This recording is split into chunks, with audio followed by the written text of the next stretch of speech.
သွားမကျင့်ဘူးတဲ့လူတော့ရှိမယ်မထင်ပါဘူးအများစုကတော့ဖိလိုက်ပြောက်လိုက်ပါပဲပြန်ဖြစ်မှာကိုလည်းလူတိုင်းကြောက်ပါတယ်အစာအသောက်ပြတ်ဘယ်အချိန်ထားဖြစ်မလဲဆိုပြီးလန့်ရပါသေးတယ်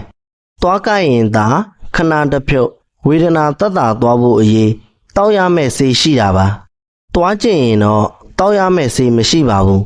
သွားတွေကိုကြည့်ပြန်ရင်လည်းထူးထူးခြားခြားမြင်ရတာဘာမှတိတ်မရှိဘူးဆိုတော့သွားဆရာဝန်နဲ့ပြဖို့ကိုလည်းပြင်းနေတတ်ကြပါတယ်အခြေအနေဆိုရင်တော့ရောင်လာလေးရှိပါတယ်အခြေအနေမဆိုးခင်အထီတော့ရှင်နွေးလေးကိုဟိုဟာလုံးဒီဟာလုံးနဲ့လှုပ်ကြည့်ကြတဲ့သူတွေများပါတယ်အချို့ကတော့အလိုလိုနေရင်ပြန်ပြောက်သွားကြသလိုနည်းနည်းလေးနဲ့ဇက်တိုက်ဖြစ်နေတဲ့သူတွေလည်းရှိပါတယ်ဝေဒနာပြန်ပြောက်သွားတဲ့သူတွေမှာပြန်ဖြစ်လာဖို့ကအချိန်မရွေးပဲဆိုတာကိုလည်းသိကြပါတယ်သွားကျင်ခြင်းကိုထပ်မံမခံစားခြင်းသူတွေအတွက်နီလန်ကောင်းတွေလည်းရှိပါတယ်သွားကျင်ခြင်းကိုထပ်မံမခံစားရဖို့အတွက်နီလန်ကောင်းတွေကိုမပြောခင်မှာ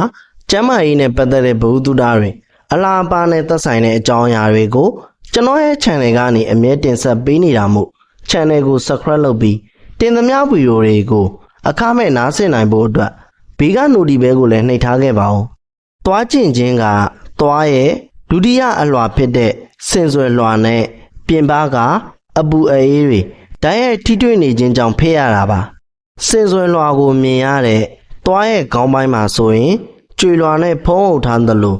အမြင့်ပိုင်းမှာဆိုရင်လည်းတဖုံသားတဖုံရိုးနဲ့သွားအမြင့်ကိုဖုံးပေးထားတဲ့အလွှာပပလေးနဲ့ကာကွယ်ပေးထားပါတယ်ကြွေလွှာပါလွှာတာတဖုံရနဲ့တဖုံရိုးပျက်စီးခြင်းတွေကြောင့်သွားကျင်လာတာပါကြွေအလွှာကအချင်ဓာတ်တွေကြောင့်အတိုင်းအတာတစ်ခုအထိနူးဤပျက်စီးသွားနိုင်တဲ့အတွက်သွားကျင်တဲ့ဝေဒနာခံစားမှုသူတွေအတွက်တော့တတိထားပြီးစားသုံးစေခြင်းပါတယ်သွားကပဲ့ရလေးတွေရှိနေရင်လည်းပြန်ပြီးကျင်လာတတ်ပါသေးတယ်ဖလိုရိုက်ပါတဲ့သွားတိုက်စေးဒါမှမဟုတ်ရင်လည်းသွားကျင်တာပျောက်တဲ့သွားတိုက်စေးနဲ့ပုံမှန်တိုက်ပေးပါသွားတိုက်ရမှာစနစ်မှန်သွားတိုက်နည်းနဲ့မှအဆင်ပြေပါမယ်တဖုံးသားတွေပျက်စီးပြီးသွားရဲ့အမြင့်တွေပေါ်လာခြင်းကသွားတိုက်နည်းစနစ်မမှန်တာတွေကြောင့်ဖြစ်ရတာပါသွားတိုက်တံကိုအမွှေးကြမ်းကြမ်းသုံးရင်ပိုဆိုးပါတယ်သွားတိုက်စေရွေးချယ်မှုမှားယွင်းရင်လည်းသွားပြန်ကျင်လာနိုင်ပါတယ်သွားကိုဖြူဖွေးစေတဲ့သွားတိုက်စေးတွေကသွားကျင်တဲ့ပြဿနာကိုတဖန်ပြန်ဖြစ်စေနိုင်တဲ့အတွက်သွားကျင်ဘူးသူတွေရှောင်ကျင်ရပါလိမ့်မယ်သွားတွေမညီမညာလို့သွားညှိကူးတဲ့နီးနဲ့စတီးကြိုးတွေသွားမှာတက်ထားတဲ့သူတွေမှလည်းသွားကျင်တတ်ပေမဲ့ခဏတာဖြစ်ပါတယ်သွားပိုးစားနေတဲ့သွားတစ်ချောင်းကလည်းသွားကျင်တတ်ပါတယ်အန်သွားတွေရဲ့ဝါတဲ့စားတဲ့မျက်နှာပြင်မှာဝါကျင်းချင်းအယောင်ဖြစ်နေပြီဆိုရင်တော့သွားကျင်နိုင်ပါတယ်တွေ့လွှာပါလာတဲ့အတွက်ဒုတိယအလွှာဖြစ်တဲ့စင်စွယ်လွှာပေါ်လာခြင်းဖြစ်ပါတယ်ဒီလိုလူမျိုးတွေမှာတော့သွားကျင်လိုက်ပြန်ပြောင်းလိုက်နဲ့ရှိတတ်ပါတယ်သွားပိုးစားရင်တော့သွားဆရာဝန်နဲ့ပြပြီးသွားပြန်ဖာလို့ရပါလိမ့်မယ်ဝါတဲ့စားတဲ့ဒဏ်ကြောင့်ကျွေလွှာပါလာကိုတော့ဖလိုရိုက်ပါတဲ့သွားတိုက်ဆေးကိုခပ်ပါပါလေးသွားပေါ်မှာတင်ပေးလို့ရပါတယ်ကျင်လိုက်ပြောက်လိုက်နဲ့တဖြည်းဖြည်းပိုဆိုးလာရင်တော့ဆရာဝန်နဲ့ပြရပါမယ်သွားရဲ့အမြင့်ပေါ်ပြီးအဲ့ဒီအမြင့်မှာပါသွားပိုးစားနေတဲ့သူတွေကတော့ပိုဆိုးပါတယ်ဝေဒနာကိုပိုခံစားရမှာဖြစ်ပြီးသွားကနှုတ်ပြရဖို့အခွင့်အလမ်းပိုများသွားပါတယ်သွားရဲ့ကြွေလွှာတွေပါလာပြီးသွားကျင်တတ်သူတွေအနေနဲ့ကြွေလွှာတွေထပ်ပြီးပြုံးတိမှုမရှိအောင်အပေါ်ကနေ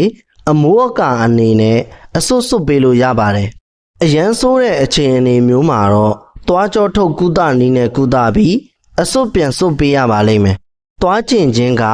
ဖြစ်ခါစားအချိန်မှာစောစည်းစွာကုသမှုခံယူလိုက်ရင်